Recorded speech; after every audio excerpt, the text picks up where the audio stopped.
Zenkutsudachi is our front stance. So after we bow and then yoi, often we move forward into Zenkutsudachi. Stepping forward, Gedanbarai, downward block. And now we're in Zenkutsudachi. Literally front stance, or making sure the front knee is bent. For this stance, we need to have it long. So from the side angle you can see, it's a long stance. And also, we must have some width in our stance. And the width of our stance should be about our shoulder width. The front foot, the outside of the front foot is pointing straight forwards, not this way. This would mean this knee could collapse inwards very easily. By pointing the outside of the foot straight forwards and bending the knee so it is directly over the middle of the foot, this gives us a strong position for our knee and foot position, ready for when we step forward into our next Zenkutsudachi. The back foot, a common mistake is beginner students you see is they have the back foot sideways, like this. By doing this, this hip cannot come forward. It's locked back here because this foot does not allow our back knee to twist. So by turning the foot in, just that little movement there now allows this hip to come forward. For example, when we're punching. Reverse punch. That foot movement is crucial because it allows some flex in the knee, called tame in Japanese, or spring, to straighten out and let this hip movement come forward.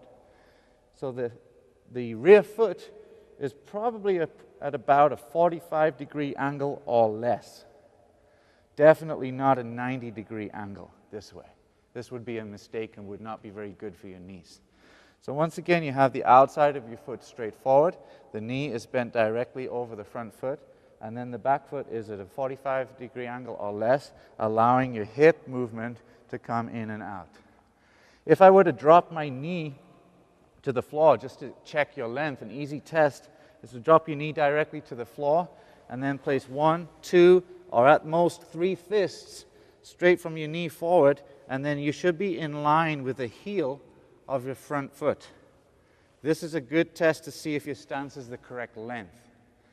And the width, as I say, is your shoulder width. So you're looking at about 12 to 18 inches width, probably for an adult, a little bit less for a child, of course. And then straight up from there, and now you're in your front stance. So this stance is called Zenkutsudachi. Weight distribution is approximately 60% on the front leg and 40% on the back leg. This varies depending on your height, depending on how long your legs are compared to your upper body. Of course, it's different per person, but a good guide is about 60% to 40%. Zenkutsudachi. The next stance is called Kokutsudachi. Kokutsudachi is your back stance. So back stance, now our feet are in a straight line. Once again, the outside of the front foot is pointing straight forward. But if you were to draw a straight line from the inside of your foot all the way down to the heel of the back foot, this should be straight. This time the back foot is sideways because the knee must bend outwards over the back foot. Front knee is also bent this time. In our front stance, the back leg's straight. In back stance, both knees are bent, only with the back leg bent more. Weight distribution for this stance, again, varying depending on your height, is approximately 70% to 30%. So a little bit more bend towards the back leg for back stance. Back stance is generally a defensive stance to try and keep your body away from your opponent, maybe blocking knife hand block, for example, and then it allows you to transition forward to a punch or a spear hand strike or something like this. It allows you to transition forward into back stance. Just by keeping your knees bent this way, it creates more body space between you and your opponent. Front stance, obviously, you're much closer to your opponent with your body. So this is a very, very useful stance and very popular stance in Shotokan karate. It also, in kata, looks like a very nice stance too. So it's important that you have your knees bent. If your knees are straight like this is very sloppy. So you must keep your knees bent. This builds your leg strength and also makes you look much nicer. From the front angle again, body upright and straight. Straight line with the inside of the front foot to the heel. From the side angle, your weight is slightly back here. This would be the middle here, 50. 50-50 right in the center, or back here. So about 70-30. Keeping back straight and focus forward. This is Kokutsudachi, back stance. The next important stance at this level is called Kibadachi. Kibadachi is your horse riding stance. This stance is found in many, many different styles of karate and generally is performed in the same way. So one of the consistencies throughout the martial arts is your horse riding stance or your Kibadachi stance. Kibadachi stance is obviously 50-50 weight distribution.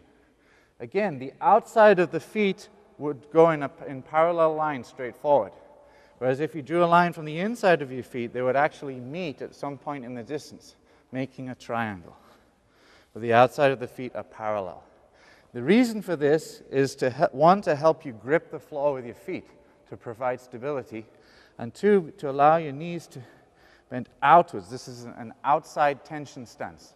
In karate, there are outside tension stances and inside tension stances. Kibadachi is one such outside tension stance. Your back should be straight, your weight directly over the center. If you were to draw a straight line from the crown of your head down your spine, it would come straight out under here and should meet in the middle between your feet. If you're leaning forward, that's not going to happen, of course. Likewise, if you lean back. Stances like this, obviously, is not 50-50, so this is no longer a horse riding stance. Horse riding stance, very straightforward, just 50-50 weight distribution outside of the feet, pointing straight forward, and then sit. The hardest part of this stance, is, of course, is to keep your knees bent. And people, after a while, gradually start straightening up, and then you can see already, this doesn't look very good. And obviously, as the instructor, this is very easy to see in our students because they stand up. The ones who keep down like this are always going to have a good, strong stance because they're developing the leg muscles in the thighs and the calf area. And then they're developing good posture, which will, of course, help them in the future as they get older, because naturally, as we get older, our posture gradually diminishes. So through karate practice, we can maintain good posture even as we're getting into our 60s and 70s and above. And my sensei, Kanazawa sensei, is, as of the filming of this DVD, 75 years old and still has great posture from all of his karate training. The Kibadachi is very, very good, strong stance. Very strong sideways. Forward and backwards, this would be the weakness of this stance. Someone pushes here, difficult to keep balance. But the purpose of Kibadachi is to be strong sideways.